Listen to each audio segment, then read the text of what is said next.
Veggies, we know they're good for us, so how do we get enough into our diet? Making sure you fill half your plate with fruits and vegetables. You're going to be right on the right track doing that. As I think about, all the greens that are coming out of the ground, it's just so much color and radishes. You can just go on and on. There's so many great vegetables out there to start playing with. I love big salads. So what I like to do is I'll prepare all my lettuce and kale and I put it in different containers in the refrigerator. I chop up a bunch of different vegetables. I can put together a salad lunch to take with me wherever I'm going. During the summer, I have a vegetable garden. Besides the numerous health benefits, greens are also great to keep your beauty game in check. I try to add in some green juices here and there just for the skin, to keep the skin really nourished and hydrated. I have now realized that it's a really good idea to eat a lot of vegetables.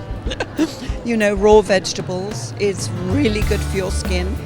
Listen to me, it's true. Lots of water, lots of vegetables. Try to keep it clean as much as possible. You are what you eat. I mean, that's the truth. It's the same when people always say, oh, you have a baby and then how come you look good afterwards? It's because I eat right. I eat right and my children eat right.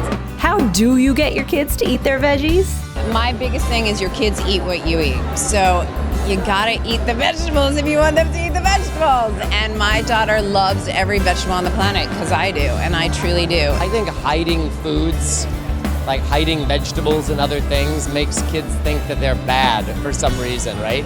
I think you honor things. Try and find some sort of farmer's market or go to your local store and get the freshest thing that's available seasonally.